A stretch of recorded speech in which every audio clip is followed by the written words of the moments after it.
The wounded stranger. The howling wind masked the sound at first, a desperate scratching at the cabin door, barely audible through the blizzard's fury. Former Army Ranger Captain Maya Winters reached for the knife she kept beside her bed, her scarred hand steady despite the adrenaline surging through her veins. After 8 years of military service and a medical discharge following an IED explosion, Maya had sought solitude in her grandmother's cabin, nestled deep in the pines. The nightmares still came most nights, vivid flashes of combat that left her drenched in sweat. This remote sanctuary was meant to be her healing place, away from well-meaning but painful questions from civilians who could never understand what she'd seen. She hadn't expected company, especially not the kind with 4 paws and eyes that would change everything. Maya approached the cabin door, listening intently. The scratching had grown weaker, more sporadic. Whatever was out there was losing strength. Taking a deep breath, she flipped on the porch light and cracked open the door, knife positioned defensively. The sight that greeted her wasn't what she'd expected. Collapsed in a growing pool of crimson against the pristine snow lay a husky, its fur matted with blood and ice. The dog raised its head weakly, revealing unusual steel-blue eyes that seemed to pierce through Maya's carefully constructed walls. "Hey there," she whispered, her voice rusty from disuse. The dog whimpered, attempting to stand before collapsing again. Maya hesitated only briefly before her combat medical training kicked in.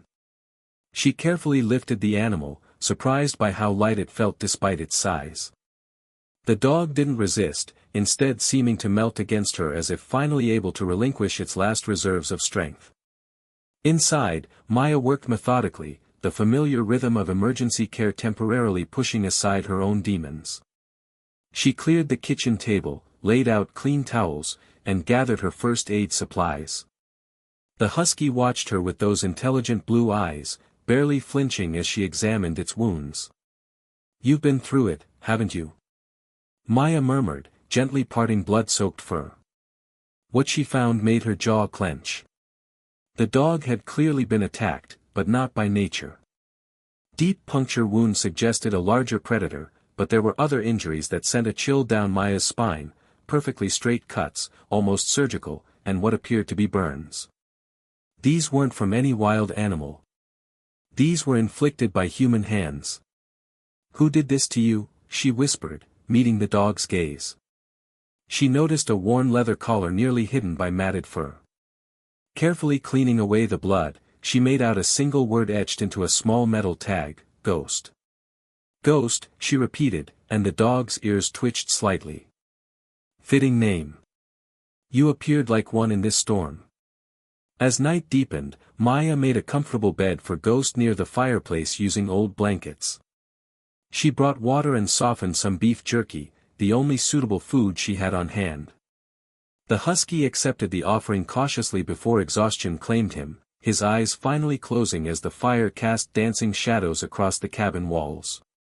Maya settled into the armchair nearby, unwilling to leave the injured animal alone. "Whatever you're running from," she told the sleeping dog, "you're safe now." The irony wasn't lost on her. She'd come to this isolated cabin to run from her own demons, and now found herself providing sanctuary to another wounded soul. The call of the forest. Sleep came in fitful bursts for Maya that night. Each time she woke, her eyes immediately sought Ghost. Around midnight, she noticed the dog had shifted position, facing the window that looked out toward the dense forest. Even in sleep, his ears twitched at sounds Maya couldn't hear, and occasionally a low whine escaped him. By dawn, the storm had intensified. Maya stoked the fire and checked Ghost's bandages. The dog seemed marginally stronger, accepting water and more food, but his attention remained fixated on the window. When Maya drew near, Ghost's tail thumped weakly against the floor, a gesture of trust that touched something long dormant within her. "Going to check the perimeter," Maya told him, falling into military jargon without thinking. She bundled up against the cold and made a quick circuit around the cabin, looking for tracks or signs of whatever might have attacked Ghost. The fresh snow had obliterated any evidence, a white blanket concealing whatever secrets lay beneath. Back inside, she found Ghost had managed to stand, though his legs trembled with the effort. He limped to the window again, pawing at the glass and whining. "There's nothing out there but snow and trees," Maya told him, but Ghost's agitation only increased. His claws scratched against the window frame as he attempted to communicate something beyond Maya's understanding. Throughout the day, the pattern continued. Ghost would rest, then gather his strength to stand at the window, always facing the same direction, deeper into the forest beyond the cleared property line. By evening, Maya couldn't ignore it any longer. "Something happened to this dog in those woods," she said quietly, sitting beside Ghost and gently stroking his fur. "Something that left both physical and psychological scars. I know about those," she added, understanding more than she cared to admit. That night, Maya dreamed of explosions and gunfire, of the faces of soldiers she couldn't save. She woke gasping, sweat-soaked despite the cabin's chill, to find Ghost standing beside her bed, his cold nose pressed against her hand. The dog's presence anchored her to reality, drawing her back from the edge of panic. "Thanks," she whispered, and Ghost settled on the floor beside her bed, his watchful gaze aimed at the door as if standing guard. The blizzard raged for another day, trapping them in the cabin together. Maya's attempts to contact local authorities failed, her phone had no service, and her satellite phone's battery was dead. She'd forgotten to charge it since arriving, having wanted to disconnect from the world entirely. Ghost's strength returned gradually. By the third day, he was able to walk around the cabin without trembling, though he favored his right side where the deepest wounds were still healing. His behavior, however, grew increasingly urgent. The pawing at the window became more insistent, accompanied by soft barks that seemed deliberately restrained, as if he feared being too loud. "What is it, boy?" Maya asked, kneeling beside the agitated animal. "What's out there that has you so worked up?" Ghost turned to look at her, and Maya could have sworn there was an almost human intelligence in those blue eyes. He limped to the door, then looked back at her expectantly. "You want to go out in this?" She gestured to the window where the storm had finally begun to ease, though snow still fell steadily. Ghost barked once, decisively. Maya hesitated. She'd come to the cabin to be alone, to avoid complications and connections. Yet in just 3 days, this wounded animal had somehow breached her defenses. There was something in those eyes she recognized, determination, purpose, even through pain. It was the same look she'd seen in soldiers who pushed through injuries to complete their mission, to save their comrades. "All right," she said finally. "But we're doing this my way. Into the woods." Maya packed methodically, emergency supplies, first aid kit, protein bars, water, flashlight, and matches in a waterproof container. She changed into thermal layers and waterproof pants, laced up her insulated boots, and strapped on a hunting knife. After a moment's consideration, she took her hunting rifle from the locked cabinet, checked it methodically, and slung it over her shoulder. Whatever had injured Ghost might still be out there. "Ready?" she asked, and Ghost stood at attention by the door, his posture suddenly alert despite his injuries. As Maya opened the door, the cold air rushed in, but Ghost didn't hesitate. He stepped out into the snow and immediately headed toward the tree line, looking back to ensure Maya followed. "I must be crazy," Maya muttered, securing the cabin before following the determined husky into the silent, snow-draped forest. The forest enveloped them in hushed stillness, the fresh snow dampening every sound except the crunch of Maya's boots and Ghost's lighter footfalls. Despite his injuries, the husky moved with surprising speed, frequently pausing to make sure Maya kept pace. They pushed deeper into the trees, leaving the cabin's safety far behind. Maya maintained her situational awareness, mentally marking their path and watching for landmarks. The military training that had become second nature served her well now, each sense heightened and alert. Ghost seemed to be following a specific route, his nose occasionally dipping to the snow before continuing confidently forward. An hour into their journey, Maya noticed something odd, 3 parallel scratch marks on a tree trunk, too uniform to be natural. She approached, examining the marks closely. "Someone made these," she murmured, tracing the indentations with gloved fingers. Ghost barked softly, as if in confirmation, then continued walking. 20 yards later, Maya spotted another tree with identical markings. Trail markers, she realized. Someone had deliberately created a path through this seemingly trackless forest. The light began to fade as they ventured deeper, the winter day drawing to a close with alarming speed. Maya checked her watch. They'd been walking for nearly 2 hours, and the temperature was dropping rapidly. "Ghost, we need to head back soon," she called. The dog paused, looking at her with what seemed like frustration, before continuing even more urgently. Maya quickened her pace to catch up. "Whatever you're leading me to, it might have to wait until tomorrow.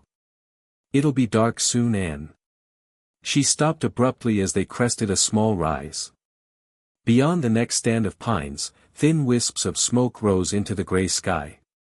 Ghost barked, tail wagging for the first time since Maya had found him, and increased his pace toward the smoke.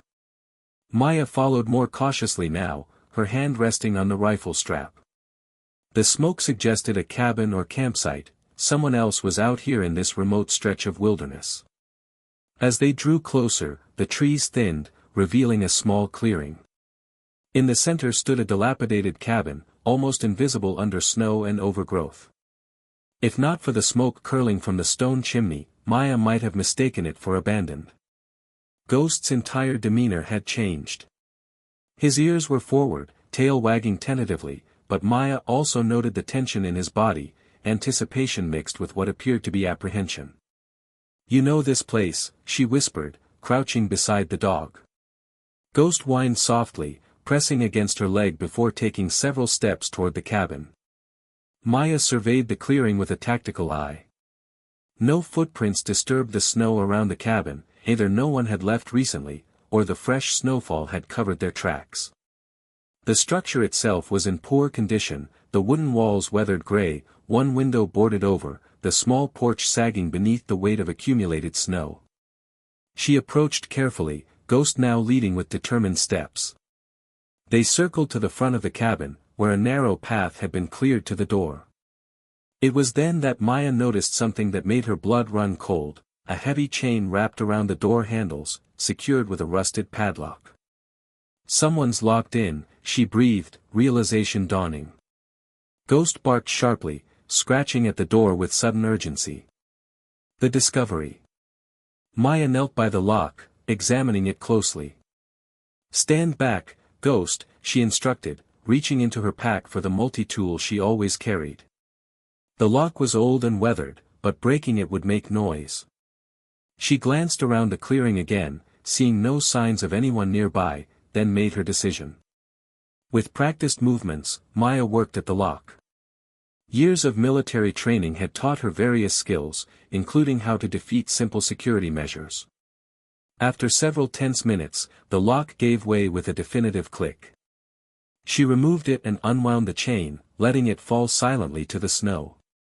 Ghost pushed forward immediately, his nose against the door seam. Maya gently moved him aside, drew her hunting knife, and slowly pushed the door open, wincing at the creak of rusted hinges. The cabin's interior was dim, illuminated only by faint light filtering through a dirty window and the dying embers in a small stone fireplace. The air was stale and cold despite the fire, carrying the unmistakable scent of neglect and something else, illness. "Hello?" Maya called softly, stepping inside with Ghost at her heels. "Anyone here?" No response came, but Ghost moved confidently through the small main room, heading toward a door at the back.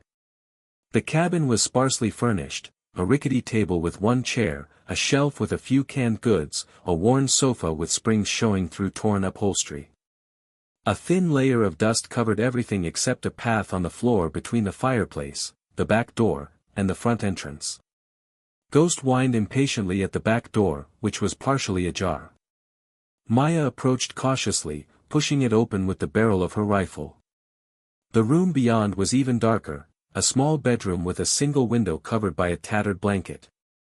In the dim light, Maya could make out a figure on a narrow bed, someone lying motionless beneath several layers of threadbare blankets.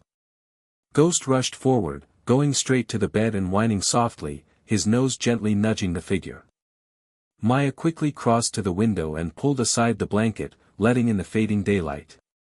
What she saw made her breath catch. An elderly man lay on the bed, his weathered face gaunt and pale, white hair wild around his head. But what truly shocked Maya was the handcuff securing his left wrist to the metal bed frame. The skin beneath the cuff was raw and scabbed, evidence of futile attempts to free himself. "Sir, can you hear me?" Maya set down her rifle and immediately checked for a pulse. It was there, but weak and irregular.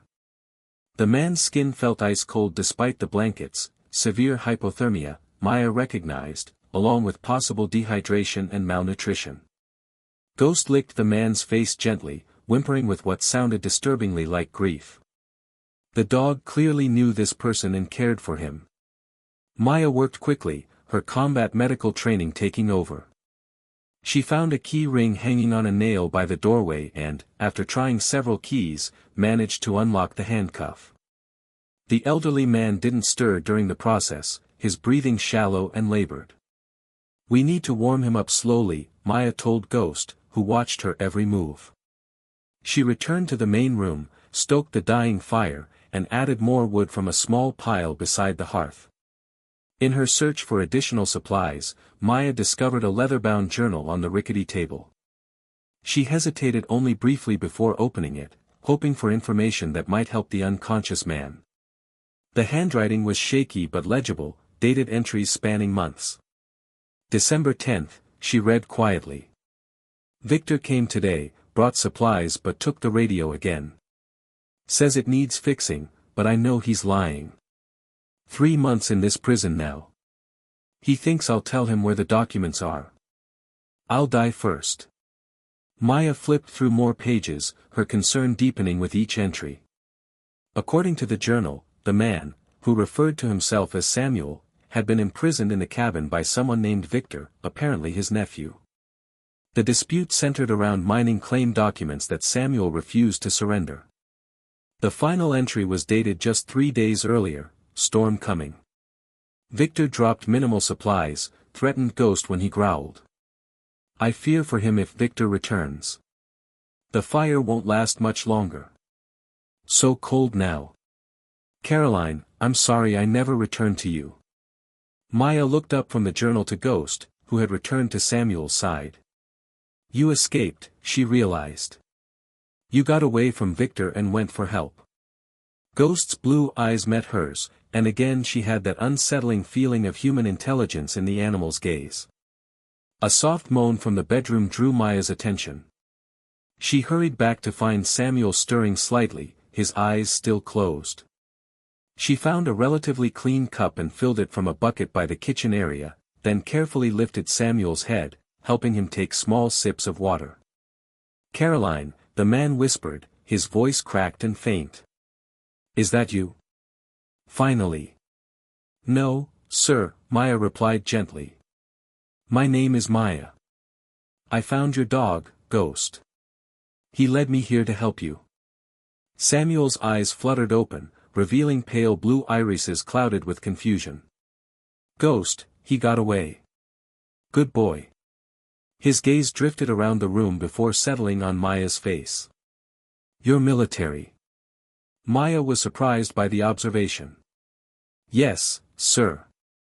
Army Ranger." "How did you know?" A weak smile touched Samuel's lips. "The way you move. My brother was a Marine, Vietnam." His eyes began to close again.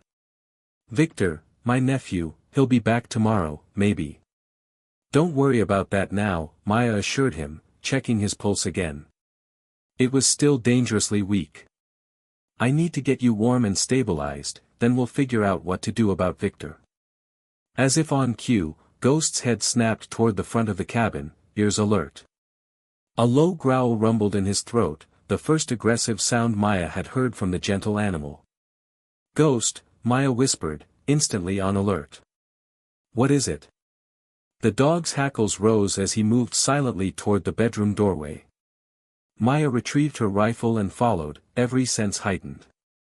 Through the cabin's front window, she caught a glimpse of movement, someone approaching through the trees.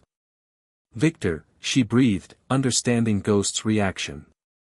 She had minutes, perhaps seconds, to decide her next move. The elderly man behind her was in no condition to be moved, especially not through the freezing forest at night. But whoever was coming had kept him prisoner, had likely been responsible for Ghost's injuries, and would certainly be a threat. Maya positioned herself strategically beside the front door, rifle ready but not raised. Ghost stood beside her, trembling, not with fear, but with barely contained aggression. "Easy," she murmured to the dog. "Let's see what we're dealing with first." Footsteps crunched in the snow, approaching the cabin door. Maya took a deep breath, steadying herself as she had countless times in combat situations. The door handle turned slowly, and the hunting cabin's fate was about to take yet another dangerous turn. Confrontation and resolution. The door swung open, letting in a blast of cold air and the fading twilight. A middle-aged man stepped inside, stamping snow from his boots. He wore expensive-looking winter gear and carried a small pack, his bearded face ruddy from the cold. He hadn't noticed Maya yet, his attention on removing his gloves. The moment his scent filled the cabin, Ghost's restraint vanished. The husky lunged forward with a ferocious snarl, teeth bared. The man recoiled in shock, stumbling backward. "Ghost," he exclaimed, genuine surprise in his voice. "How the hell?"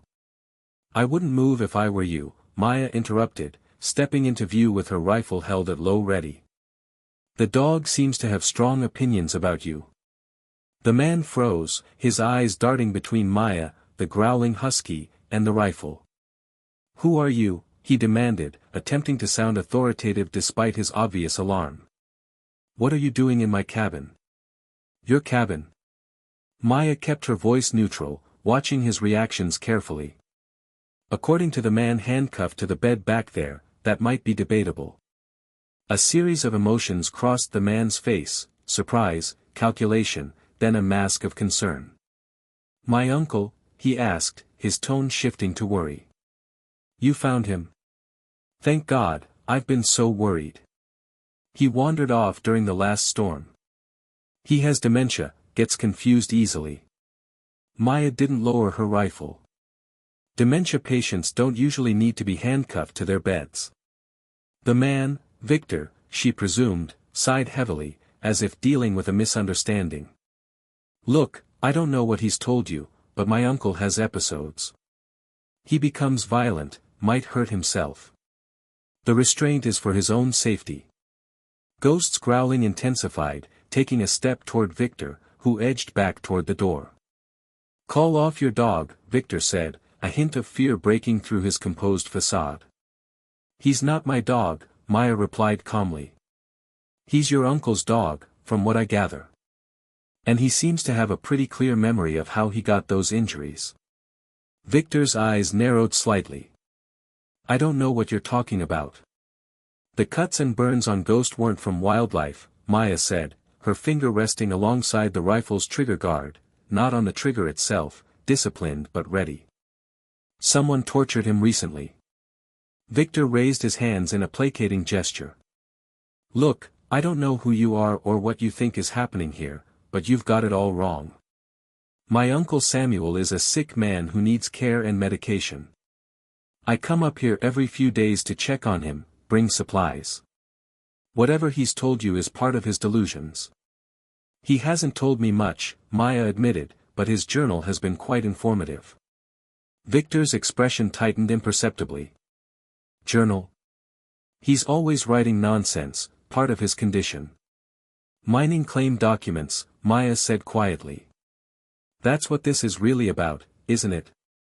You've been keeping him prisoner, trying to force him to sign over his land rights." The mask finally slipped from Victor's face, revealing cold calculation beneath. "You don't understand. That old fool is sitting on a fortune in mineral rights. He's got no family except me, no one who'd miss him. The documents are rightfully mine anyway, I've been taking care of him for years. By handcuffing him to a bed and starving him. By doing what's necessary," Victor snapped, his true nature emerging. He's stubborn, always has been. A few days without food usually makes him more reasonable. Ghost bared his teeth, ready to attack. Maya could see the tension in the dog's muscles. And when he still refused, you took it out on his dog, Maya said. Tortured Ghost to try to break him. Victor's expression turned ugly. That animal bit me when I was trying to reason with Samuel. It needed to learn respect. From the bedroom came a weak voice, Maya, is that you? Stay with Samuel, Maya told Ghost quietly. The dog hesitated, then obeyed, though he kept his eyes fixed on Victor. Here's what's going to happen, Maya said, her military training taking full control. You're going to turn around and walk away. I'm taking Samuel to get medical attention, and we're reporting this to the authorities. Victor laughed bitterly. You think anyone's going to believe some crazy war vet and a demented old man? I'll tell them you kidnapped him, that you've been holding him hostage. Who do you think they'll believe, a respected businessman or a PTSD case living alone in the woods? Maya felt something cold settle in her chest, not fear, but the calm that had carried her through combat. You're probably right, she said quietly. Which is why you won't be around to tell that story. Victor's eyes widened as he saw something in Maya's expression that made him step back. You can't just. I can and I will, Maya said, her voice carrying absolute conviction. I've killed men for less than what you've done. The only question is whether you walk away now and disappear forever, or whether I solve this problem permanently. For a long moment, they stared at each other in the dim cabin. Victor saw something in Maya's eyes that told him she wasn't bluffing. This was a woman who had taken lives before and wouldn't hesitate to do so again to protect the innocent. This isn't over, he said finally, backing toward the door. Yes, it is, Maya replied. If I ever see you again, if you ever come near Samuel or Ghost, I'll hunt you down. And unlike you, I won't play games or make threats.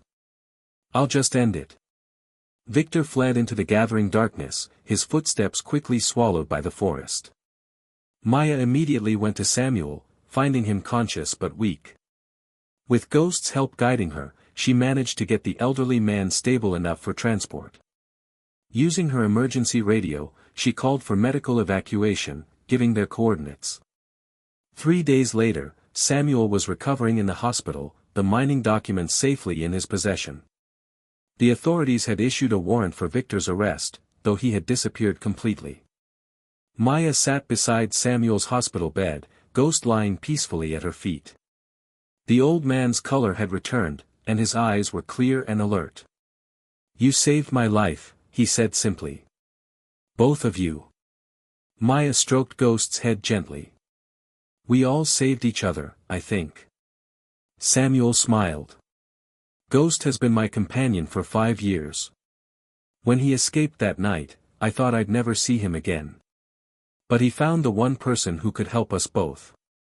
Maya looked down at the dog, who gazed back with those intelligent blue eyes. What will you do now? I'm too old to live alone in the woods anymore, Samuel admitted. But I have a sister in town who's been asking me to move in with her for years. Ghost and I will have a good home. And the mining rights? Samuel's expression hardened slightly.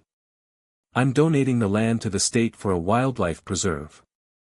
Victor will never get his hands on it. As Maya prepared to leave, Samuel caught her hand. What about you? Will you be all right alone out there? Maya looked out the hospital window toward the distant mountains, then back at Ghost, who had become as much her therapy as she had been his salvation. I won't be alone, she said simply. And maybe that's exactly what I needed to learn. She walked out of the hospital with Ghost at her side, both of them healing, both of them finally home. The end.